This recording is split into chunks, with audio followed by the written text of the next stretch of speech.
Hélène Vulzer qui nous rejoint. Bonjour Hélène. Hélène donc, qui est psychiatre, maître de conférences et responsable du centre de neurodéveloppement adulte à l'hôpital de la Pitié-Salpêtrière. Alors Hélène, avant de te laisser raconter ton histoire, car on a tous ici envie de savoir pourquoi tu as eu envie de devenir psychiatre, je voudrais envoyer ce petit jingle que tu vas découvrir en même temps que nous. On la rejoint, la soutient. Team hospitalier. Team hospitalier. Je voulais un petit peu de douceur, Hélène, car les malades mentaux, comme n'importe quel humain, ont besoin un petit peu de cette tendresse. Donc voilà, la parole est à toi. Pourquoi finalement es-tu devenu psychiatre? Ça nous intéresse tous. Comment on devient psychiatre et surtout pourquoi? Eh ben, merci pour la principale question que tu m'avais posée, effectivement. Et donc, comme je t'ai dit, c'est un ensemble de heureux hasards. Oui. Et donc, des heureux hasards. Alors, moi, au départ, je voulais être exobiologiste. Je ne sais pas si vous savez ce que c'est, mais c'est chercher des extraterrestres, des vies extraterrestres en dehors de notre système solaire. Donc, je voulais faire ça. Puis, on m'a dit qu'il n'y avait pas trop de débouchés. Et donc, je me suis dit, bon, je vais faire de la recherche en sciences. Et en fait, je suis dans une famille où il y a beaucoup de médecins, dont mon père. Et donc, ils m'ont dit, science, c'est bien, mais fais d'abord médecine, tu feras après de la science. Et donc, je me suis retrouvée, en fait, à faire de la médecine en me disant que comme ça, je serais chercheur plus tard à faire de la recherche biomédicale. Et puis, en fait, j'ai adoré la médecine. Dès le début, j'ai vraiment adoré le monde hospitalier. Et je me suis dit que j'allais rester finalement médecin hospitalier.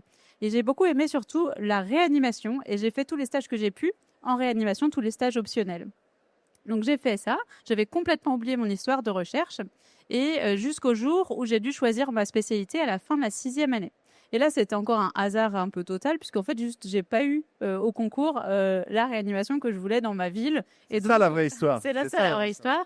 Et donc j'ai dû choisir, soit je devais changer de ville, j'avais pas très envie, j'étais à Nantes, j'étais bien, soit je changeais d'avis. Et j'étais à l'époque en stage en réanimation.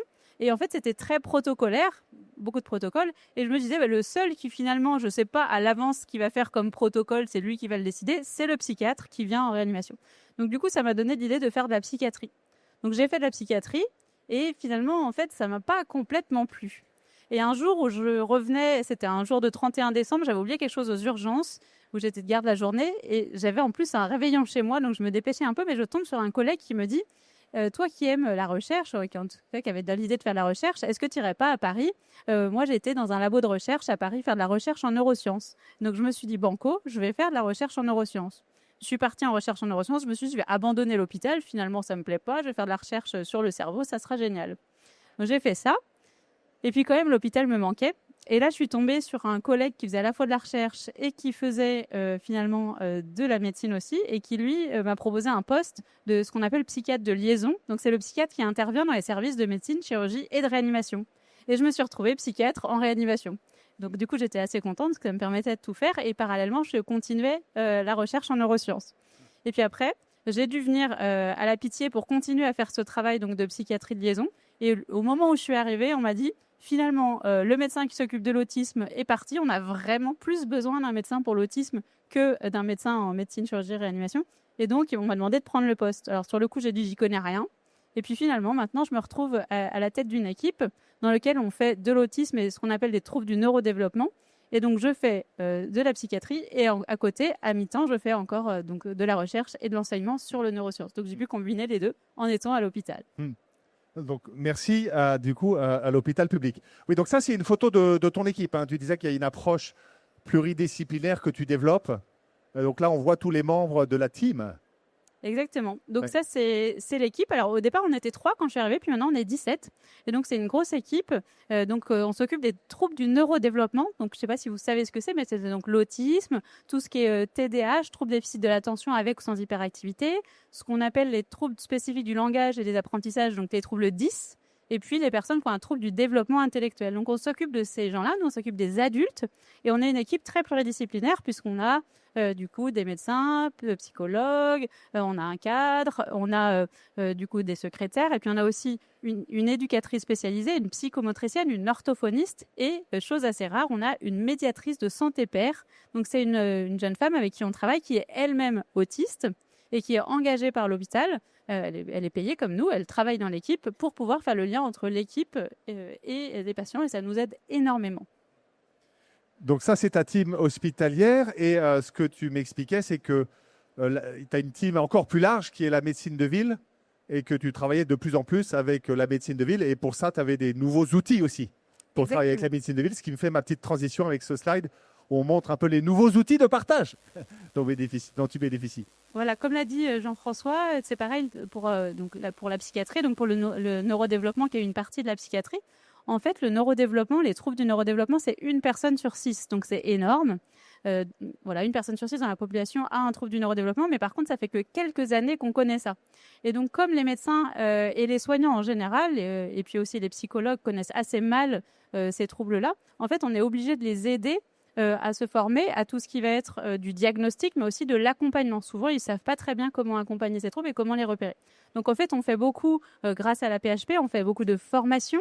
On a la PicPus, on a des bonnes structures pour recevoir les professionnels, pour faire de la formation qui est gratuite. On fait de la formation initiale, mais aussi beaucoup et surtout de la formation continue pour essayer d'évacuer un peu ce retard de diagnostic et d'accompagnement. Donc, on fait de la formation. Et puis ensuite, après, ça ne suffit pas en général la formation. Donc, on fait de la co-consultation. Les gens, notamment les médecins, ils viennent avec moi en consultation et avec leurs patients. Et donc, comme ça, on est à 3. Le patient, le psychiatre, et donc je peux pouvoir leur apporter une expertise. Et puis on a des nouvelles choses qui sont mises en place comme l'intervision. Donc là, ça va être des psychiatres et des psychologues qui vont se connecter en visio pour avoir un peu une expertise qu'ils n'ont pas forcément pour les aider par rapport à ça. Et puis enfin, on a aussi un système de télé-expertise qui se met en place à la PHP où là, ils peuvent envoyer un dossier puis on peut leur donner un avis sur le dossier. Puis la dernière chose, c'est qu'on a une équipe mobile qui peut même se déplacer dans les structures, par exemple médico-sociales, pour pouvoir accompagner. Par exemple, notre éducatrice, elle va regarder comment ça se passe la journée et donner des conseils à l'équipe qui s'occupe de la personne. Donc, c'est des nouvelles stratégies qui permettent d'avoir vraiment un lien avec la ville important. D'accord. L'esprit team hospitalier au sens plus large encore. Exactement. Alors, on voulait parler un peu maintenant de gens, de patients. Donc, je t'ai demandé effectivement quelques témoignages qui illustrent un peu ton travail. Ouais. Donc, alors, je vais parler peut-être à la fin de cette illustration. Déjà, globalement, en fait, ce qu'on fait beaucoup, c'est vraiment de pouvoir accompagner des adultes et surtout des jeunes adultes qui auraient, par exemple, un trouble de l'attention ou un trouble 10 ou un autisme et qui, en fait, se retrouvent, par exemple, avec un TDAH et un trouble 10 à la fac et ils vont avoir des problèmes pour réussir leurs études ou ensuite pour s'insérer. Et donc, l'idée, c'est qu'on va à la fois leur travailler avec eux et avec, du coup, les professionnels qui les accompagnent pour éventuellement donner un traitement médicamenteux s'il y a lieu, mais surtout apporter des aménagements et faire de la réhabilitation psychosociale, par exemple de l'éducation thérapeutique pour leur aider à mieux comprendre leurs difficultés et à y faire face. Ça, c'est vraiment le gros de ce qu'on va faire.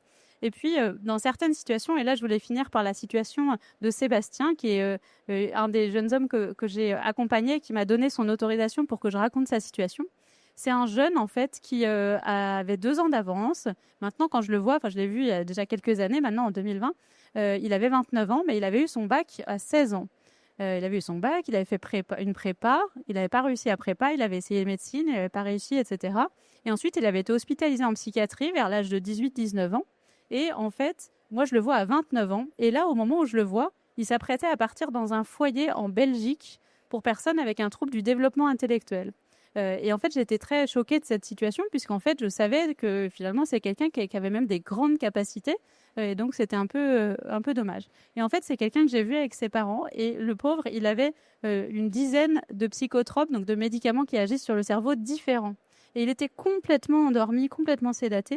Et il n'était plus capable de faire les activités de la vie quotidienne. Et en fait, c'est quelqu'un pour qui on a posé le diagnostic d'autisme.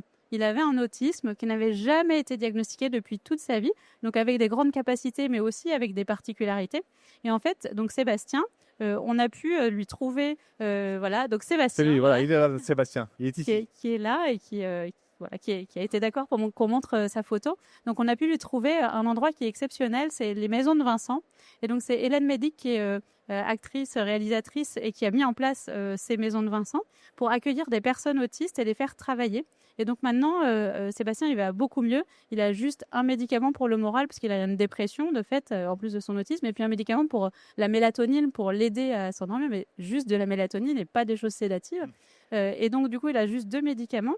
Et maintenant, il travaille et il est en harmonie, on a pu voir juste avant, dans cette maison qui l'accompagne comme il faut.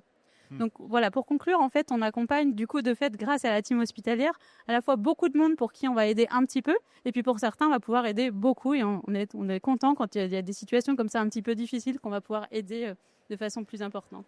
Voilà, merci pour votre attention. Merci. Maximum de respect pour Hélène. Voilà, merci beaucoup Hélène.